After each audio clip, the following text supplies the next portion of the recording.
And you know what this show needs? Let's kick it off with a little rap. Sound good? Alright, play me something good.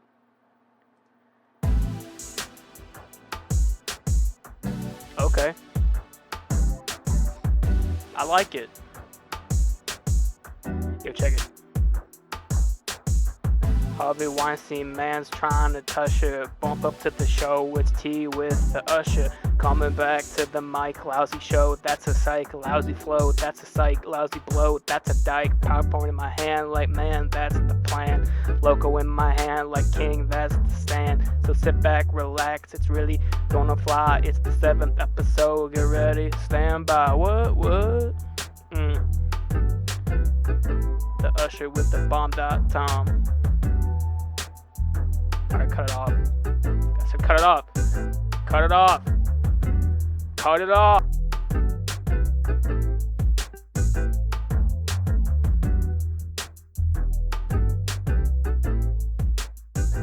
Hey guys, welcome back to episode 7 of the podcast. This is your host, Tom of ThebombdotTom. Hope you enjoyed that little snippet I put in the beginning of the show. Wanted to do that especially for you guys because there's some big news happening with me.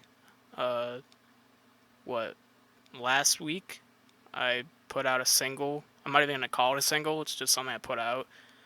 The comeback single.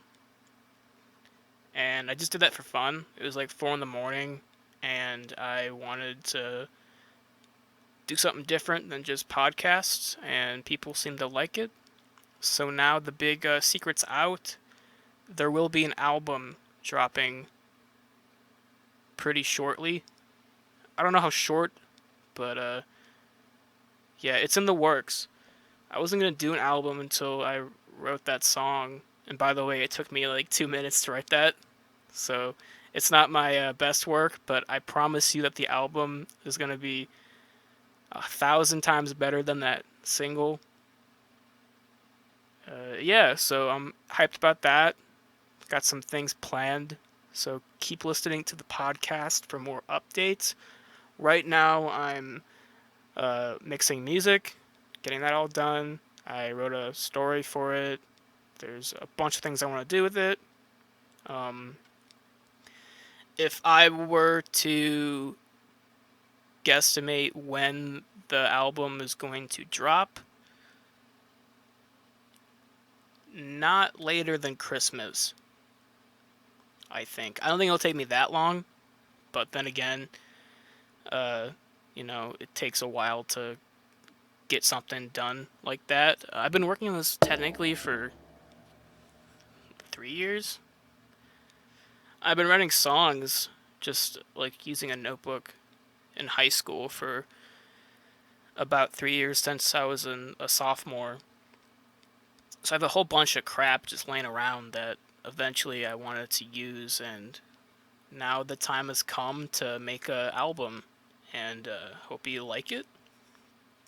The album right now is called Aliens Can Too. I won't really get into what the album is about, but spoiler alert, there are aliens in it. You know, there's gonna be aliens in your album if it's on your title. But yeah, it'll probably be free on YouTube. I'm not looking to sell it. It's all for fun.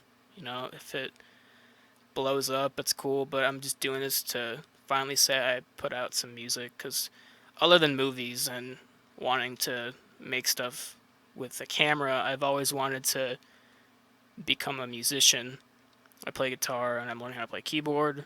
When I was in 4th grade, I think I auditioned for the talent show, and they let me perform. I did the iconic McDonald's rap, the cheeseburger rap. I had my classic sweatshirt on. I wore one thing in grade school. It was a blue striped sweatshirt with black stripes, and I got a baseball cap, and I flattened it out, made it look like a lid, I thought that that was what rappers wore. You kind of needed a gangsta look, even if you're talking about cheeseburgers and Big Macs. But yeah, people from my town know me for doing silly shit like that. So if anybody really wants to listen to it, I hope that it's people that I know back in my hometown that know me for being creative and music and stuff. But yeah, Aliens Can too. Not sure when I'm gonna release it. Premiere will be on YouTube. Definitely before Christmas. Before the end of 2019, it'll be out. And let me know what you think. Again, I'll keep you updated and yada yada yada. So, how's your week going? It's only a week left until college for me. Got that all taken care of. Gotten my money, my tuition money, and it's set. Really excited to meet new people and become part of a community. I'm going into the arts, their department, so hopefully I meet people that are just like me and like to sit around and watch cartoons and dumb 80s horror movies and, not be very athletic. I like sports, but my days of being an athlete are far over. I would love to get back on the court and play like pickup games around here, but I feel like those guys are way too competitive for me. Um, yeah, but yeah, I'm happy to go to college. It's time to do something out of the house. Um, it's been almost 2 years since I stepped foot in a campus. I took a year of online school, and it was cool because I got to sleep in until whenever I wanted and then do homework, and I got a diploma out of that. But now I'm ready to do something with people and a desk and pencils. I'm hyped for this photography class I signed up for. It's like a night class. It's like on a Friday. Every Friday I go in and I learn how to frame and do cool stuff with cameras. I took that class so when I buy my own camera and I start making content that's not just with audio, I know what I'm doing. So yeah, there's a bunch of stuff that's coming out pretty soon. I want to do like sketch comedy, maybe some video essays, something different. I know some people are fans of this show. They like hearing me talk, and that will still go on. Let me tell you, there won't be any days where you'll wonder why Tom stopped doing this show. It's almost 10 episodes, which is crazy to think about. When I first started doing this, I wouldn't imagine me lasting over 3 episodes. And I have a small following right now, and it hurt me at first because I wanted more people to listen to my stuff, but overall, my goal is just to do this for myself, and I'm happy with what I'm doing. So, keep going. Me, yay me. I thank you for listening to this. As always, whoever you are, even if you're not subscribing, you're helping me learn more about myself. Basically, this podcast is basically like a capsule in time of a 18, 19-year-old boy or man, teen, going through life. So, like, hopefully when I'm 50, I'll find this and I'll listen to it. And, like, my kid will be like, "What's that, Dad?" And I'm like, "This is something I thought was important when I was 19." So that'll be fun.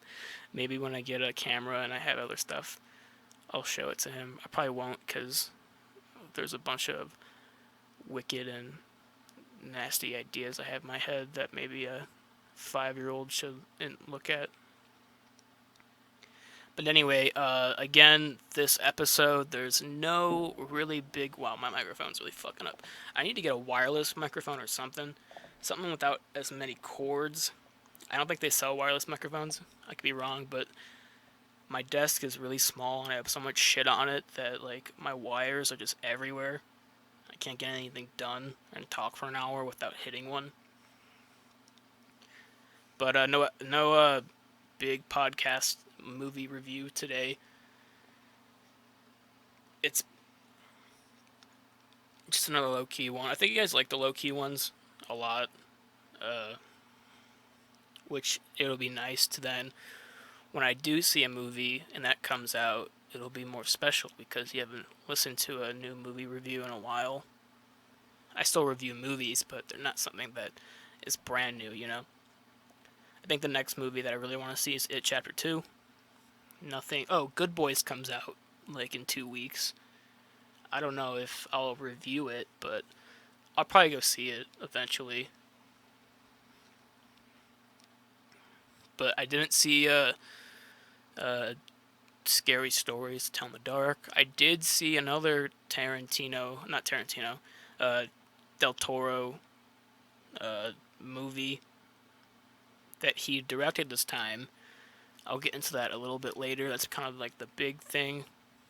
But yeah, I guess we can get into the news. There's not much to talk about, but yeah, let's get into the news. This is the news. News about movies. News brought to you. Okay, so there isn't much to talk about. There's nothing I really read in like tabloids or social media. I just saw 2 trailers that came out that might be big news to some people. The first one is the third Kingsman movie that's coming next spring or something. If you're not aware of the Kingsman series, it's like a spy thing, a James Bond, British, like I think it's a comic book too. So they've done 2 movies already. I like the second one. I know it's not popular among the fans, but I think that movie is more entertaining. They're both good movies, but it was more self-aware, and I had a very fun time. If I had to choose between the 2 movies, I'd pick the second one. A lot of goofy gags in it. What's his face? Elton John's cameo. He plays like a slave. Julianne Moore is like the bad guy, and she enslaved Elton John to play her music. And there's this whole bit where she wants him to play Tiny Dancer, and he won't because he hates that song. I think he does hate that song in real life. Probably. It's like his most popular song. Did I mention his biopic, Rocket Man? I doubt it. I did see that movie. I like it a lot. I didn't realize it would be a musical, but if I would compare that to like Bohemian Rhapsody, the Queen movie, I think it's a better movie. Uh, it's both of the same thing. There's a lot of the same tropes in it. Like if you've seen one biopic, you kind of understand where it's gonna lead you. But I like that it was more of a musical. Things would just kind of start happening randomly, and you'd break into song. It's not really a secret, but I do like musicals when they're done right. I'm not like a huge fan of them, but there are some that really stand out for me. West Side Story is a classic. Grease is pretty great. La La Land is amazing. That makes me sound weird, but I don't care. I love Damien Chazelle. Whiplash is a great film. Not as no wait, La La Land isn't as great as Whiplash, but because he was the director, I saw it and like it was great. I like Emma Stone and Ryan Gosling, so.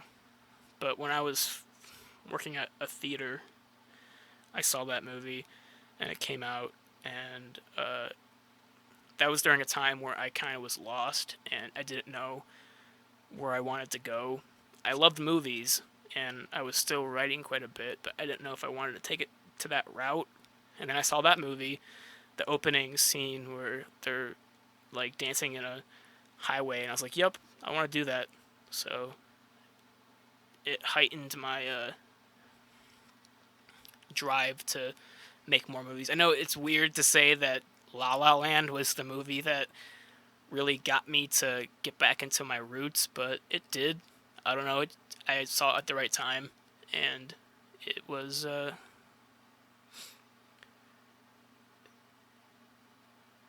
it was good, I guess. Good enough for me to want to go back into making movies and music and stuff. I'm not. Uh, what's the word? I don't care who knows that I liked La La Land enough for me to want to go back into show business. You know, I've seen 1,000 more movies that are way better, but I went to the theater on a right day and saw it, and bada boom, bada bang. Maybe I wouldn't be here if I didn't see it, but I'm getting off track. Kingman is the trailer, the Kingsman, but I think it's just they cut Kingsman in half, and now it's just called the King's Space Man. The trailer didn't even seem like it was a Kingsman movie until at the end where you see the iconic like storefront that has the name in it. It looks like it might be a prequel. I'm pretty sure it takes place during World War II. So it could go an interesting route. Um, I'm not a super fan of those movies, but they're enjoyable enough for me to be interested in maybe seeing it. Again, what's his name?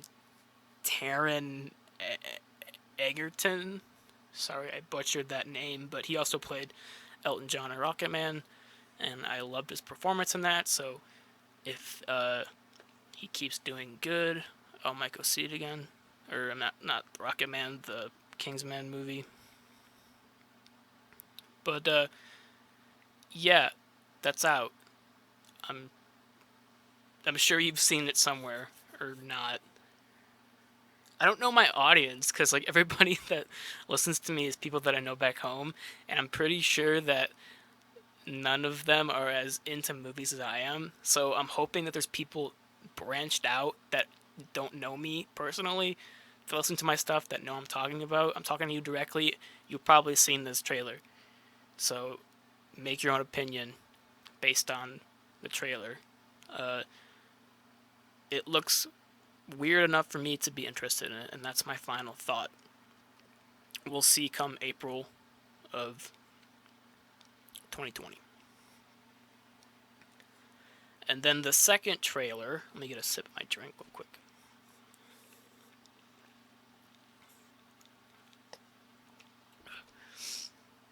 The Playmobil movie. Now this looks like dog shit, let me tell you. So I like the Lego movie. I haven't seen the second one, but this is exactly what people thought the first Lego movie would be like.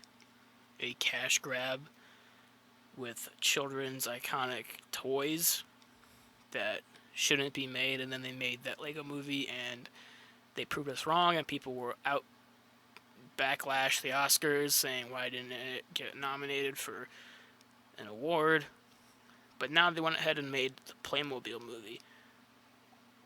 Daniel Radcliffe's in it. He plays like the main character. It's a spy, of course, because Hollywood's not original anymore. So main characters have to be one of three things: a spy, an average person that learns that he or she is a chosen one or something, has some sort of prophecy, and then it's like that's about it. A lot of movies now are about like people with talents and prophecies and shit. So you have to be skilled to be a movie character nowadays, at least. But yeah, the Playmobil movie comes out like in a month, I think. No, I didn't know about this thing until I saw it this morning. It was a trailer that was on my Instagram feed, and I don't care. Um, it can't be good. It could be good, but I'm not gonna see it ever, so I don't know. I wasn't really a fan of the Playmobil toys when I was a kid, because when you look at a Playmobil figure and a Lego figure, it's like there's no comparison. Why would you want to play with a figure that kind of looks like an action figure? It's more like it's not as cartoony as a Lego figure. and they're taller too. So and you can't build with them. Like, I don't think you can take off their heads. They just don't sound fun to me, and that's why I never play with them. So yeah, enough said about that. There's Keenan Thompson, I think. Megan Trainor's in it. But some of you will see it, I guess. Why not? I don't care. That was pointless. Final news bulletin. I don't think the Dora movie's doing so well. Nobody cared to see the movie. I didn't see it because it'd be weird if I saw it. I don't go and see movies with a lot of people, and my dad wouldn't want to go see that movie, so why would I, me being a college student, go and ask for a ticket to Dora? I watched a video. I always butcher his name. It's Karsten, or... Jeez, I have him on my channel. He's one of my favorite YouTubers. He's a really weird name, but I check him out. I'll put a link to what I'm talking about in the description. But he did a movie review where he actually saw it, and he said that it wasn't as bad as he thought it would be. Danny Trejo plays Boots, apparently. And Swiper's in it, and there's a scene where they hallucinate and they're on drugs, and they go back to the old cartoon animation, and Dora sings about shitting. And there's a scene where two ladybugs fuck or something. No, scorpions. So, like, who's this movie made for? It seems to be way too mature for younger kids that watch Dora right now. And people my age that grew up on Dora don't want to see it. Is it made for the parents that go to these movies? Because I heard that, like, in his screening, a lot of the children were bored and getting out of their seat and running around and stuff. I hate that when I see a movie and people bring their kids and they do that. It's like, it's not a fucking playground. Don't bring your kid to this movie if they're not going to sit down and watch it. What did I see last time that annoyed me like that? Toy Story. Yeah, I saw Toy Story and it was like that. It's like, what the fuck? Don't bring your kid that can't sit down and watch this, you know? Well, that's a whole different story. Excuse me.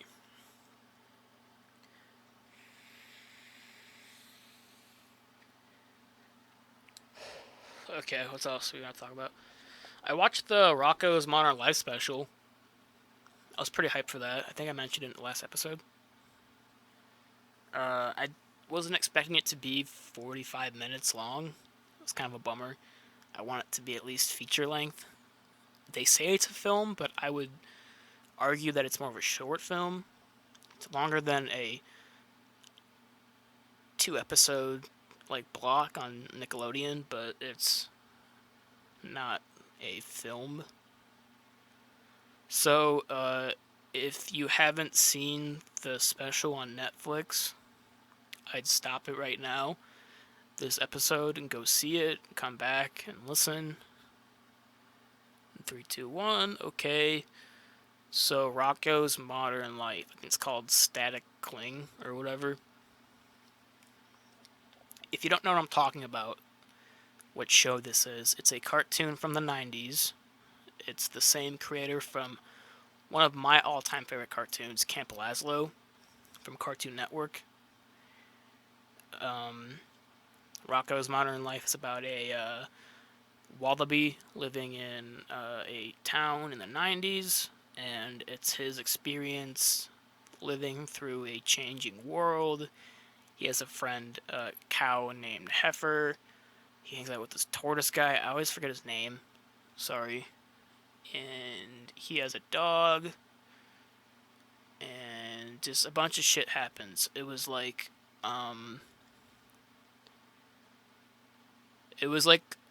if The Simpsons had a baby with Ren and Stimpy, and it was made more for children. That's the best way I can describe it. Because in the show in the 90s, it dealt with some pretty heavy topics. And that's what kind of what the show was about. It was like a kid-esque character living through a modern world, which was the 90s at that time. And at the end of the show, the finale, they get rocketed, shot up into space in his house, and they've been flying around in space for the last 20 years. And that's where the special happens to start. Um, it's been 20 years, they've been flying around, and they eventually go back to their town. Heifer, like, this whole time has been hiding the remote under his ass that happens to have a go back home button, which seems a kind of a cheap throwaway plot line, but I think that's kind of the point of this like special, is that it's meta and it's not the same Rocko. And so, like, you would know, he goes back to his town, and it's not the 90s anymore, it's the 21st century. And so now he has to adjust to a different society. There's, like, phones, Starbucks, the tortoise guy gets on YouTube. I was watching that, and I was laughing because, like, he was doing intros and getting subscribers, like 5 of them. It just reminded me of me. I'm like, that's exactly how I feel right now. This guy. But yeah, overall, I thought it was okay.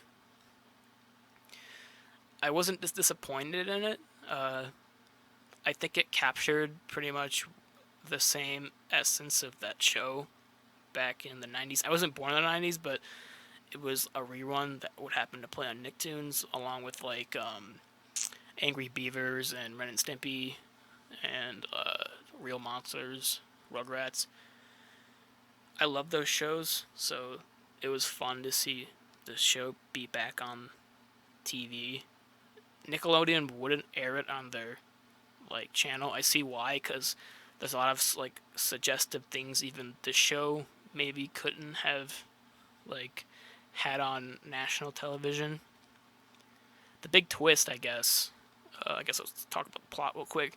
So he goes back into the Earth or whatever, and his favorite TV show, Rocko's favorite TV show, is the Fatheads, and he wants his show to be back on the air, the Fatheads, and they're like, it's been off the air for 20 years, no one's talked about it. The guy who created the show, which, by the way, is the son to the neighbors that he lived next to this whole time, the big heads, they're like toads. And so it's Rocko, Heifer, and the tortoise guy. They're traveling around the world to find their son so that he could make this cartoon again. Kind of sounds meta if you're following along. Me and my dad were watching it, and there's a scene where Rocko goes to this big corporate place, and they're doing shit, and Rocko is pleading for his show to be back on TV. And the guy's like, no, it wouldn't make sense to put it back on TV. It's been off for 20 years, and the original creator's not there anymore. It'd be different. And my dad's like, this is exactly the story that happened when the creator of Rocko went to Nickelodeon and pitched this idea. And they literally made a story based around that. And, yeah, that's funny to me. It was very meta in that situation. But the big twist, if you haven't seen the show, or if you have seen the special, the creator of the Fatheads, Ralph, he's been driving around, like, the world in an ice cream truck selling, like, novelty ice creams of his own characters in his show, and we learned that Ralph is now a girl. Ralph is now Rachel.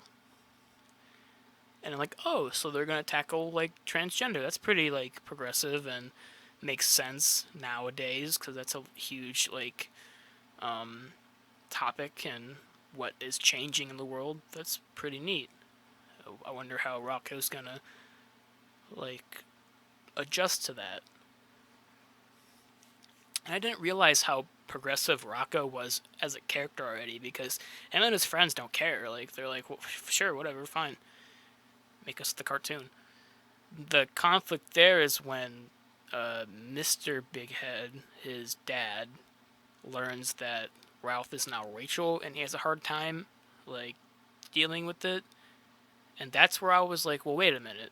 So Rocco's been in space for the last 20 years, right? Hasn't had any connection with what's going on in the world. Doesn't know trends and cultural uprisings and things that have changed since the 90s. And they're okay with Ralph being Rachel. But, like, since Mr. Big Head hasn't seen his son in over 20 years, and he now is a woman, he has a problem with it the most. It just felt like, if a character has been living on that same planet for 20 years, I'm not saying, like, they should automatically be progressive and understand. I just would have figured that Mr. Big Head would make more sense if he was more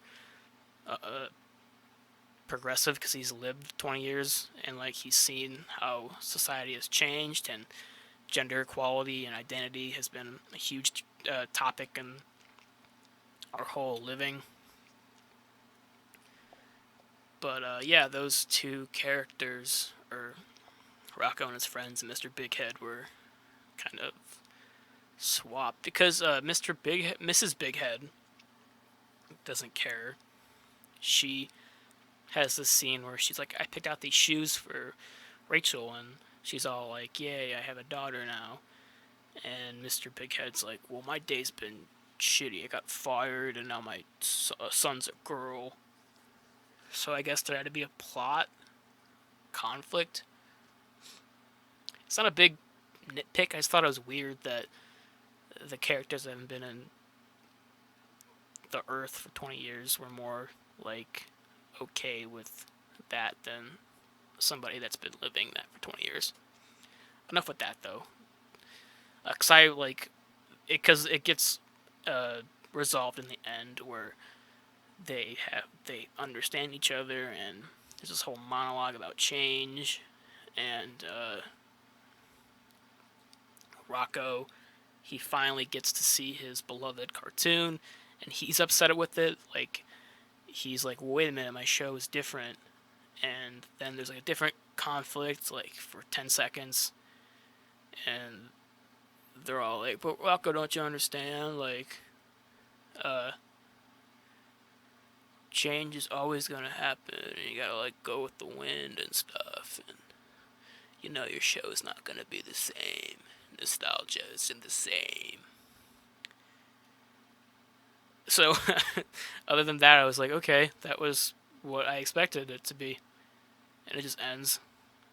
The the boss guy gets shot into the air, and Rocko and his friends stay on Earth, and that's probably the last we'll see those characters ever, unless Nickelodeon or Netflix picks up the show and they do a show on Netflix. I don't.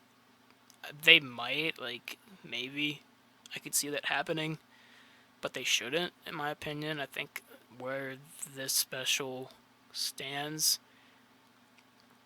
it was nice to see those characters come back for a little bit. We got a little taste of our childhood. It wasn't overwhelming, even though it wasn't a real feature.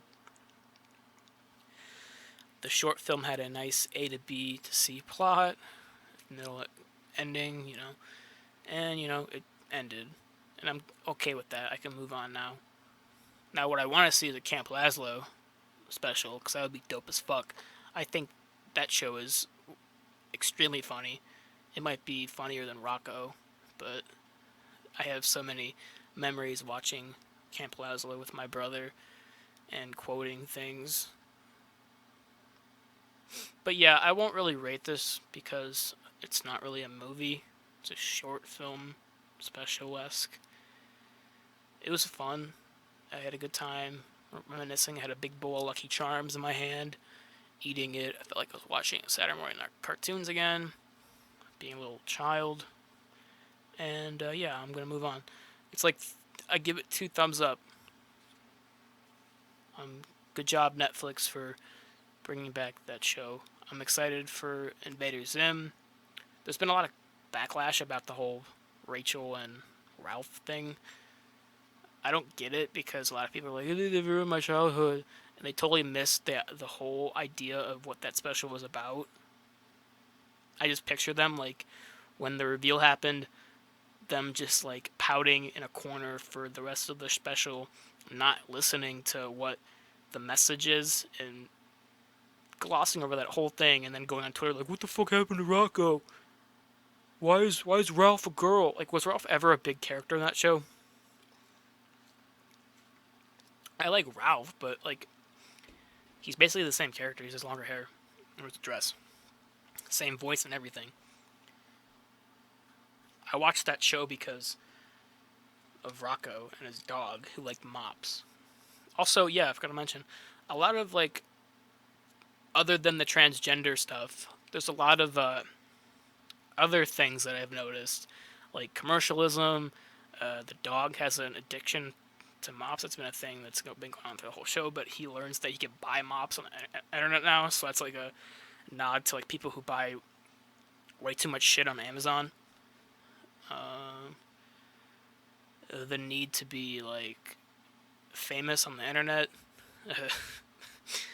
Sounds weird coming from me, but the turtle guy realizes that like his greatest audience is his family, which I agree with. I love my family. If you're listening to this right now, fam, thank you. You're the best. And then Rocko, he's literally like held on to his show, and he wants to keep it the same way, but he can't because we're not in the 90s anymore. So, that was it.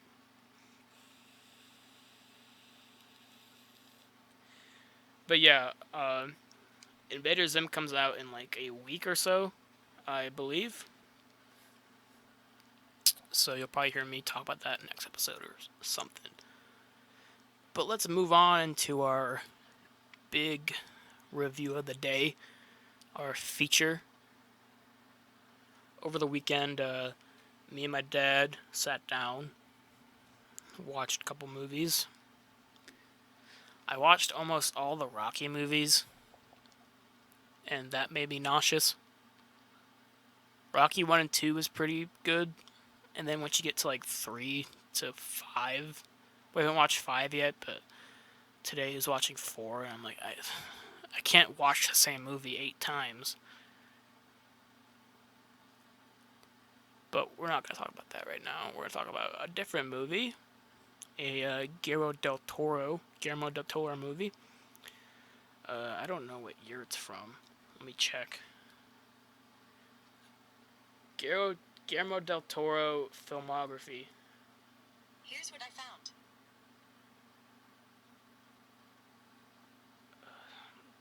This is our Here are movies matching Toro.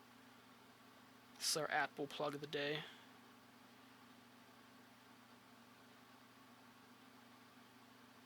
I can't spell Guillermo. Here are movies matching Toro. God damn it. Why don't I just do this? I don't want to like announce it before I don't have the. Here's some information. Yup. Here are movies matching The Devil's Backbone. Well, she just said it. So, The Devil's Backbone, 2001. It's a Spanish film by the great Del Toro. It's about a child who is sent to an orphanage. I believe it's during the Spanish War. And this orphanage is a little weird because in the center of it, there's a bomb that's stuck in between. Well, I'm sorry, spoilers. You probably haven't seen it, but spoilers. I recommend it if you haven't seen it. But this is a movie. This is a movie. I lost my train of thought. Bombs, right? There's a bomb that is in like stuck in between like the middle of the orphanage, and it hasn't gone off since it was dropped. And there's some weird shit that happens around the orphanage. There's a caretaker or an owner. I don't even know who she was. She was like the wife to the guy that owned the place, I think. I don't even think they were husband and wife. The owner liked her, but she had a prosthetic leg, like a wooden leg. I think she lost it in the war. Makes sense. But, yeah, so there's a lady with a prosthetic leg, a caretaker that looks a lot like Count Dooku, and there is a older orphan, the oldest one, that is kind of the counselor, takes care of the kids most of the time, and he serves as our main villain. So this kid comes in, meets a few kids, one's a bully. He learns that there was a murder that happened before he came, and there's this ghost that lingers around the orphanage, and he keeps seeing the ghost. I keep forgetting the kid's name. I didn't write any notes down for this movie either, so I'm just kind of spitballing. But yeah, I really enjoyed it. Even for it being a Spanish movie, there were subtitles. I enjoyed it all the way through. It's a classic Del Toro movie. Not my favorite from his catalog, but it's up there. My dad said it's his favorite behind Pan's Labyrinth. I actually really like the Orphanage. That's a really underrated movie for me. If you haven't seen that movie, recommend it. I recommend it. Go see it. But this movie is pretty great, pretty good. A lot better than a lot of things out right now. And a lot of his classic Del Toro stuff, elaborate sets and creatures. My dad said that it was his favorite ghost, like on screen in all of cinema. The ghost is creepy, but it's not like my favorite. I've seen better. I know it's not as good as effects as this movie, but like I love the librarian from Ghostbusters. That ghost is really funny and scary. This movie isn't really scary, in my opinion. I don't think it was his intention for it to be extremely scary. If I'm correct, I believe a lot of this was based off of his or someone else's life as a child. But this is kind of his most Stephen King-esque in his work. It's like, what I mean by that is there's like a group of kids that are kind of the main characters. One's an outcast, befriends a bully. They become like frenemies or something. I don't know. I don't know how to explain it, but like if you know what I'm talking about, you know what I'm talking about. Uh, it seemed like something that he would write, like Stephen King would write in a book. Maybe it is a book. I don't even know. That's how prepared I am to talk about this movie. But yeah, it's pretty good. There's not much to talk about that is bad. There are minor things that I had issues with. They set up a not a MacGuffin, but like this, like it's It's like a potion. So the Devil's Backbone, if you don't know what it is, the Count Dooku guy is like also a scientist or something. He works with like body parts. It sounds weird, but like he keeps these like fetuses in jars, and he like ferments them in rum or something, some sort of liquor or alcohol, and the baby is supposed to like make the alcohol into like a potion or something. It sounds like I'm confused, but it's just hard to describe. The devil's backbone is like the backbone of a child that wasn't supposed to be born. Technically, it's like a child that had no greater good purpose in life. Kind of does more harm than good in life if they were to um, roam and grow and stuff. So when you keep a child like that in a vat of alcohol, the drink is supposed to like heal you in some sort of way.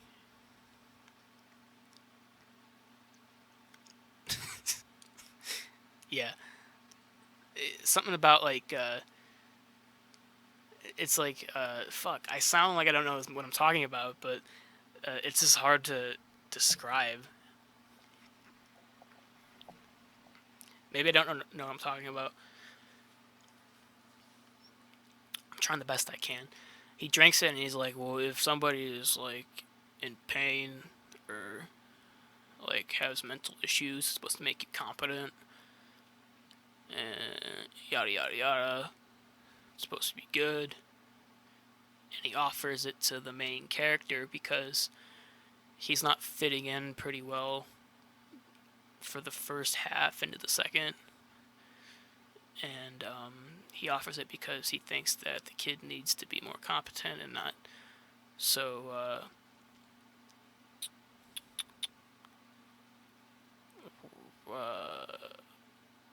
unbehaved. But it's not the case because he's just taking the rap for other people. He wants to be liked among the kids in the orphanage, so he's taking the rap. But yeah, they set up this huge thing with this like the Devil's Backbone, which is what the movie's about. And there's a scene near the end of the second act where they need to get help for a character that gets hurt. I think it's after the scene where the orphanage blows up and somebody's hurt. I think it's the old lady with the leg, and the Count Dooku guy's like main character go get something to help us to help her get her health back. He's like, aye aye, Captain. And he runs into the rubble. And of course, Count Dooku's laboratory is not touched by the explosion. And you see that the Devil's Backbone is purposely set in the middle of the scene. And I'm like, okay, well, he's going to use that shit that they mentioned in the beginning of the film to help the lady. And nope, he just grabs something else. And that isn't used again in the movie. So I kept watching it, and I figured that the potion shit isn't really it's not what the movie's about. The movie's about the oldest orphan. I don't even know his name either. But he's the Devil's Backbone because he becomes the evil character that wants like the gold, and he's killing people. It kills his wife. He's like sleeping with. Are they married yet? No. His girlfriend, and then he's like sleeping with the Count Dooku's lover, the woman with no leg, and he's doing all this bad shit. And we learned that he killed the ghost character. And near at the end, there's this they keep showing this set that's like in a basement or like a cellar type place with a bunch of pool of water, and I don't know what that was used for before. Uh, they hid the dead kid's body, but that's kind of where the kid hangs out because he was killed down there. The bigger orphan, the devil's backbone, if you will, he knocks him into like a column of bricks, and his head gets cracked open, and he dies from being shocked and bled out and shit. And so, dead kid Casper is like, "Give me big bad orphan. I want to kill him." And he's like, "Okay, fine, whatever." So they push him into the water, and he's done. He's dead. That's about the plot. Um, I liked a lot of the kid actors in this. I was thinking because a lot of them get hurt, like badly hurt, and Del Toro shows us that they get hurt. Like the scene where the orphanage blows up, just bodies of children everywhere. It sounds horrible, but like I applaud Del Toro for not wussing out in a situation like that where he wants to, show us that they're in danger, and another director would be like, "Yeah, well, we can't show kids dead, so let's just pretend that they're dead." Del Toro's like, "Fuck that! I'm gonna show what actually happens." There's like a kid with glass like all punctured into him. Um, Shit, people like blown up and ashy. Some kid, they're locked into one of the rooms near the end, and they're trying to get out, and they help a kid over a window so that they can lock him, so they can unlock them from the outside. And when he drops to the floor, he like breaks his ankle, and you see it. And I'm like, damn, that reminds me of when I broke my ankle. It made me feel the pain, like the fathom pain from that injury. So Del Toro did a good job to capture pain, and he's good with that. He's good with like showing like torture. There's a scene where the bigger, badder orphan guy that kills Casper, he has a knife or something, and he slits the main character's like cheek. Makes this like little sheaking sound, and I felt that. I'm like, damn.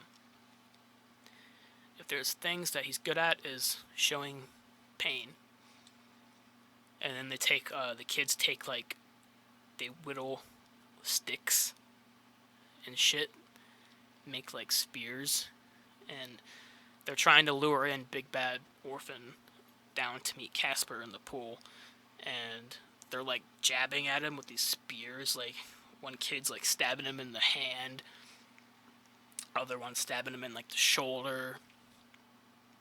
I think one cut his neck a little bit.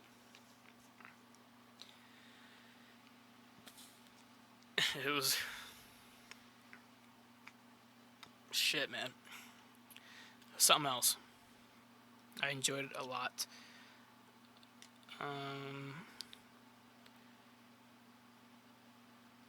When you watch a Del Toro movie, you kind of know what you're gonna get. That's not a bad thing at all, and it might sound like I'm talking about a bad thing.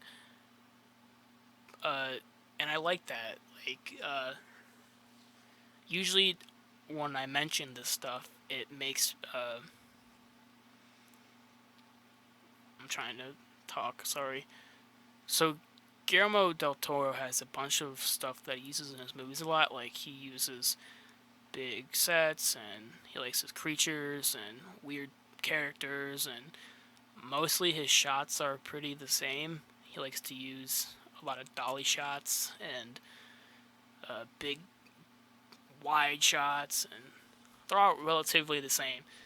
And I like that in his movies because I don't think his what makes him best is what he can do with a camera, and like stuff like that. I think his vision is more into like what's happening, not just being like the actual camera. It's what the camera is shooting. If that makes sense, he's very good at production and sets, and I even like his scripts most of the time.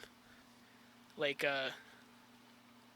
I'm pretty sure this is a original script, but they're fun little one note, not one note, but one story lines. He doesn't have a lot of sequels. He did like Hellboy and Blade and shit, but usually his like original stuff is just one thing and tells a story in his own way. His dialogue isn't like Tarantino. It doesn't have a style to it, I guess. It's more like blatant and realistic to how people would talk. But I think what his script is so good at doing is turning what he wrote into visuals. If that makes sense.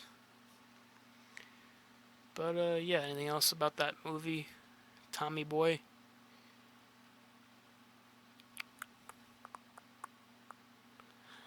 I haven't seen The Orphanage in a while. It's one of my favorite Del Toro movies. But other than it being both about orphanages, they're not comparable. They're both about orphanages and ghosts, but I don't think they're two different stories. They have two different tones and what they're going for. So if someone was like, this movie is a ripoff of The Orphanage, I'd have to disagree.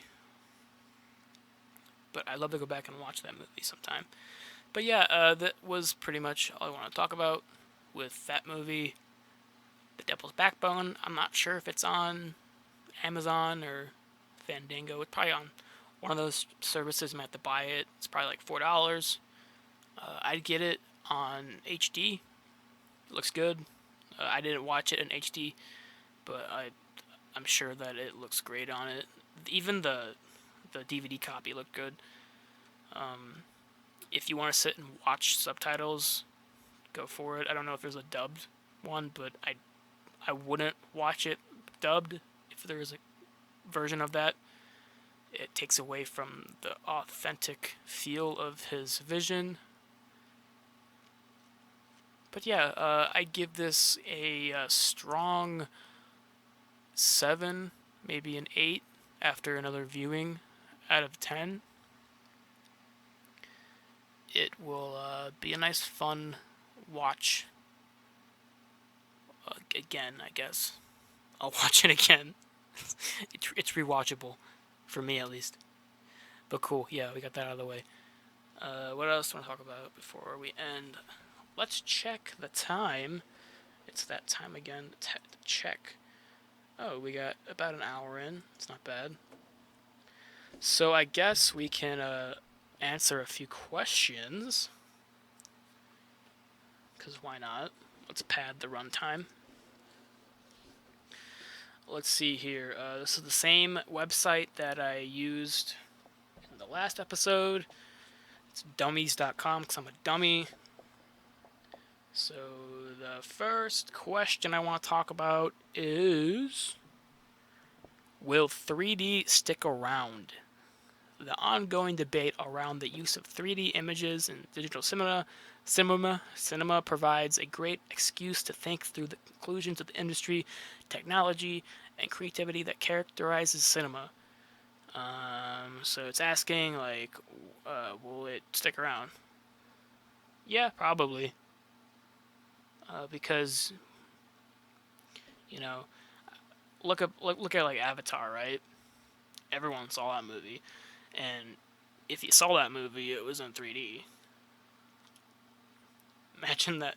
I'm sure people saw it in 2D after they saw it in 3D, but like that movie was made for 3D, and it was different 3D too. It wasn't like put on your blue and red 3D glasses and cheap effects. It was the first time they used like real 3D that like they shot in that shit. So people were like, "Wow, that looks cool." And now everything has 3D to it.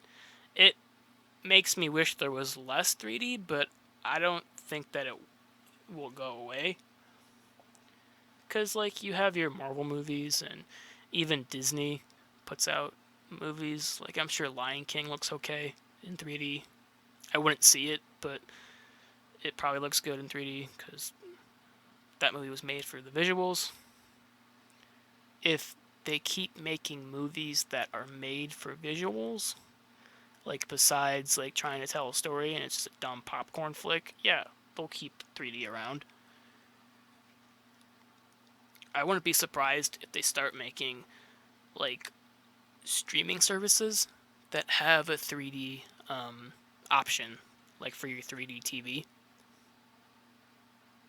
Do people have those still? I know those are a big thing a while ago. I really wanted one when I was younger, but I was too poor to get one.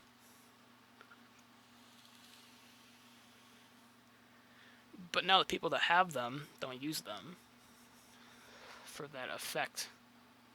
They just go see it in 3D at the theater or whatnot. Like Avengers Endgame was pretty cool in 3D. I saw it twice in 3D. Like big blockbusters like that, I think are made for 3D that should stick around because even with Star Wars, like those are fun to watch in 3D.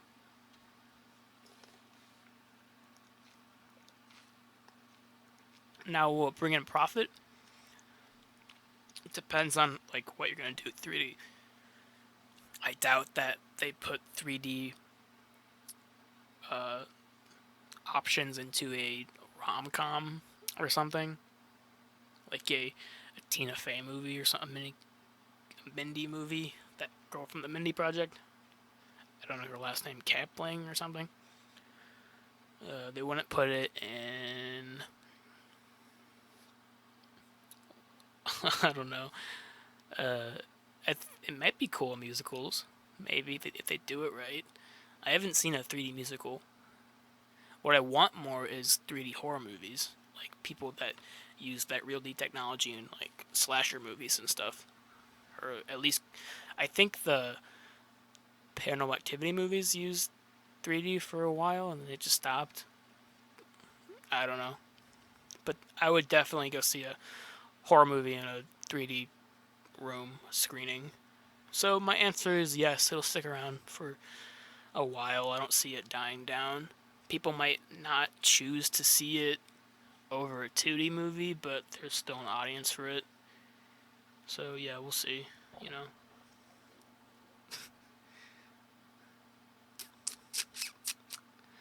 why study films when you can just go out and make them? These days, filmmaking equipment is cheaper and easier to use than ever before. With an entry-level HD camera, a laptop, and internet connection, you can make effective movies and shit. So why waste your time studying over film? So this is a debate that I've been having with my family for a while. Kind of goes into that one talk I had about, why watch amateur shit. So here's my opinion. It might be a little biased because I'm going into a film study eventually after I get my like stuff done with freshman year and all that good stuff. I think it's good to study film if you want to be a filmmaker because why not have that extra education in you? You know, anybody can pick up a camera and make a movie,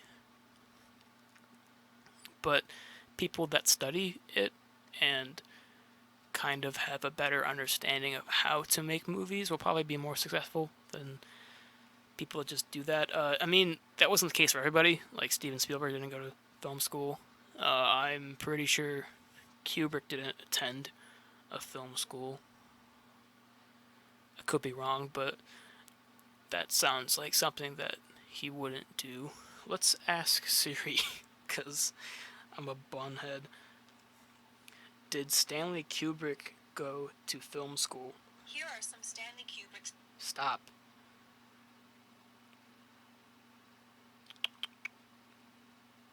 I should watch Eyes Wide Shut. That might be my only movie I haven't seen from him. The answer I found is City College of New York. Okay, so he did go to school. I'm sorry. Uh, I don't know why. Let's ask, which film directors didn't go to film school? Here are some movies. Directors didn't go to college. These movies should fit the bill. That's not what I'm asking. It gave me Monsters University. Here's what I found. Okay, let's see.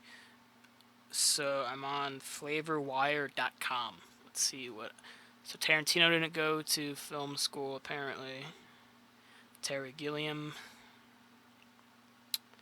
The Wachowski brothers didn't go, or sisters, I guess. James Cameron didn't go to school. Nolan didn't go to school. Okay, now it says that Kubrick didn't go to school. It says his.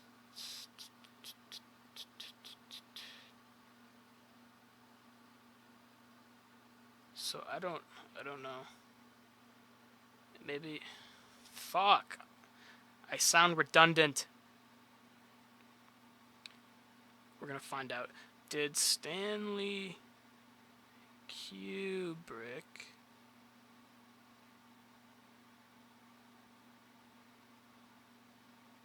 go to college? Okay, so it says that he went to Columbia and the City College in New York, so I don't know why that film. Okay, so then. I don't know, this answer is confusing. This is a question in itself. So, Google has his college being Columbia and City College in New York, and then I go to another thing and it says he did not go to film school. I don't know. I'm gonna say he didn't go to film school.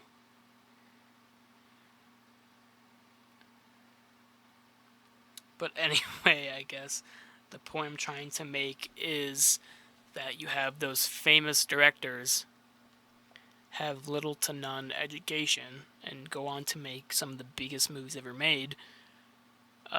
You have to have the talent to do that, and I think it's hard to achieve as even a fraction as what those guys did in the past, because like now people don't make movies for like a vision anymore. Like producers make movies to make money. That's why we're so saturated in this Disney market, because the mass people just want to see the same shit over and over again. And that's where it's like the real question should be, should you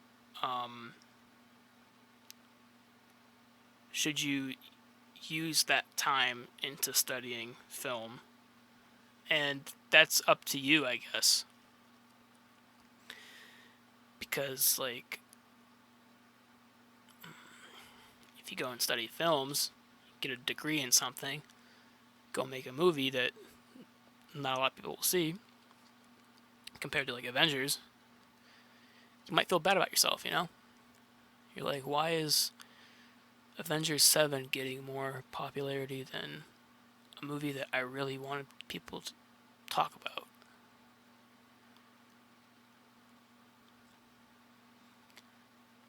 So, like, I guess the answer to this is yeah, I think you should study it. Like, if you want to do movies and get somewhere, it's probably best to educate yourself. The real question should be, is it worth your time to become a filmmaker in this day and age? That's a question up to debate. It depends on how much you want it, because I really want to uh, create and show people my own vision, and even if it doesn't make a dime, I still want to like put that out there. You know, that's really the most artist thing you can say. That sounds so weird. That's probably the most like that's art broken down into like microscopic level. Like true art should just be there. Like somebody who's an artist or whatever should just want to put out art so the mass can see it or listen to it or read it, you know? So yeah, even if I do something dumb and get a degree in going to a life debt to a college and then go nowhere with it, if I still have something that I love that I put out, it'll be worth it, you know? I'll die happy with my debt, knowing that I put out a feature or an album or whatnot, you know? Cool. Look at me telling you what art is about.